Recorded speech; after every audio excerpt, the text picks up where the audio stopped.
the opportunity to present our work here today. These are disclosures. So the subject of ergonomics in minimally invasive surgery has been a subject of interest since the introduction of laparoscopic surgery. A recent survey suggested that up to 87% of surgeons who routinely perform laparoscopic surgery have physical complaints. On the other hand, with robotic assistance, as we all know, it offers 3D view, it's got more degrees of freedom as well as motion scaling, and all of these contribute to improved physical ergonomics. So while these studies focus on the physical aspect of robotic assistance, as we all know, surgery is both mentally and physically taxing. And so this led us to wonder, what is the potential cognitive ergonomic benefit provided by robotic assistance? And so while ergonomics as a whole refers to how humans interact with other elements of the system, specifically with cognitive ergonomics, it refers to how mental processes take place, and it's associated with memory, sensory motor response, as well as perception. And often when we assess ergonomics, we look at both physical workload as well as mental workload. And mental workload refers to the amount of mental effort that's demanded in order to complete a task relative to how much resources is available. And so a few researchers in the past have looked at how robotic assistance affects mental workload. Using sweat conductance as a measure of stress, it's been found that surgeons with varying degrees of MIS experience reported lower stress when they were using the robotic platform to complete either simple or complex tasks. And the same was reflected in novices who were not experienced in any laparoscopic or robotic skills. They also reported lower mental workload. But what's well known in literature is that mental workload doesn't necessarily have a one-to-one correlation with the cognitive performance of the operator. And so what remains unknown is how robotic assistance may actually affect cognitive ergonomics. And an understanding of this is important for us to further optimize cognitive ergonomics in MIS and also inform the cost-benefit debate in robotic assistance.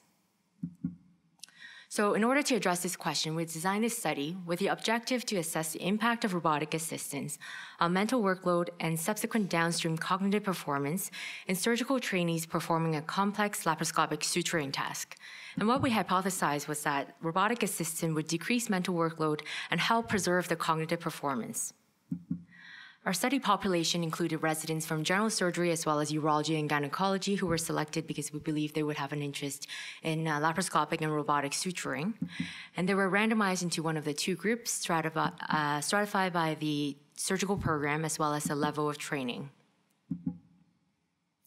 The complex MIS task that we chose was to perform a sutured enterotomy closure in an ex vivo model of intracorporeal intestinal anastomosis. And the reason we chose this task was we believe it's a complex task even for experienced surgeons, and residents wouldn't have had prior experience to it, and they were allowed to have a maximum of 20 minutes to complete the task. Our outcomes were mental workload, which was subjectively measured using the NASA Task Load Index. And for executive function, we looked at concentration, which was measured using the psychomotor vigilance task, also known as the PVT. And executive function was measured using the Wisconsin card sorting test, which is considered a gold standard for this. Participants were underwent stratified randomization. They completed a pre-study survey, watched our instructional video on the MIS task they had to complete. Then they did the pre-task PVT test. For the robotic group, they had a 5-minute orientation to the console, followed by an attempt at doing the MIS task, then the NASA Task Load Index, the post-task PVT, and then the Wisconsin card sorting test. And here's what we found. So our randomization procedure allocated equal groups with respect to age, PGY year, as well as the surgical training program. So what we were surprised to find was that 5 senior residents had actual prior experience to intracorporeal intestinal anastomosis, and 4 of them were allocated to the laparoscopic group. This shows that there were equal groups in terms of experience, either as a primary operator or as an assistant. This shows that our programs clearly haven't incorporated robotic surgery within our training, as there were limited experience across our groups, either as a primary operator in robotic surgery or as an assistant. Task completion is achieving what you see in the top right corner. So within the laparoscopic group, we see that 50% of the junior completed the task, while all residents, senior residents, completed the task regardless of the robotic platform. In terms of suture breakage, so one of the challenges of robotic surgery is that there's a lack of haptic feedback, and a lot of robotic novice surgeons have trouble with suture breakage. And what we found was that, so not surprisingly, in the laparoscopic group, none of the participants broke the suture, where in the junior group, 86% of them did, and half of the senior residents did as well, which you can imagine adds a lot of frustration to the task on hand. Not surprisingly, senior residents completed a task faster than the junior residents.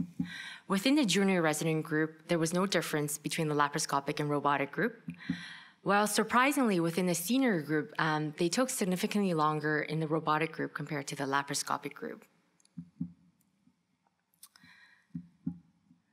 So the presentation wasn't updated to not include this slide, so I'm just going to bypass this slide.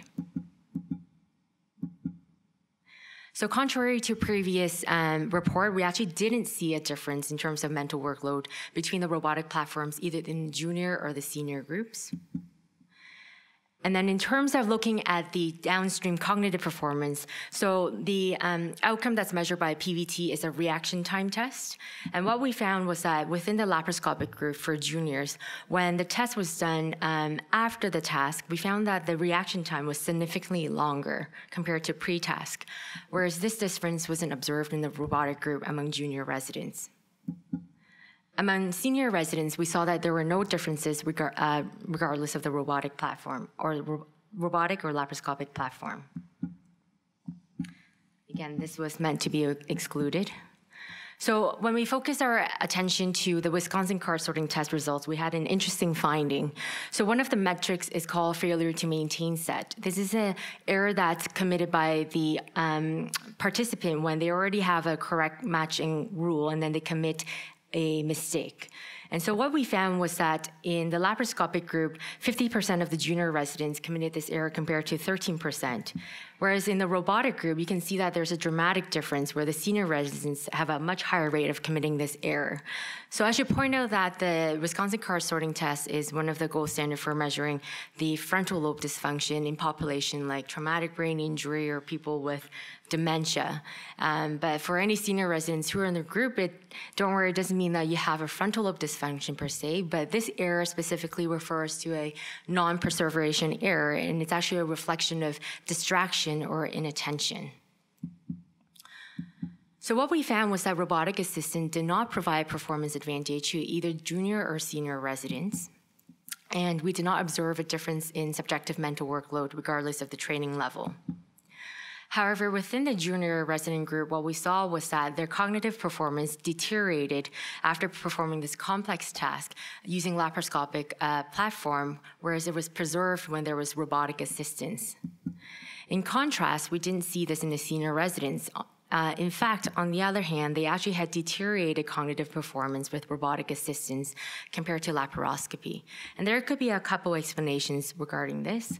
So one of the limitations of our study was that since the study conception, there's been more traction for intracorporeal intestinal anastomosis, and we did not expect some of them to have prior experience. And unfortunately, more of them were allocated to the laparoscopic group, and this may explain the better performance in this group. And the other point, though, is that, as we mentioned, we noticed more suture breakage and also an increased performance task time. And this may be actually indicating that there is a learning curve frustration within the senior residents who are actually used to better performance, and so this effect will be more pronounced.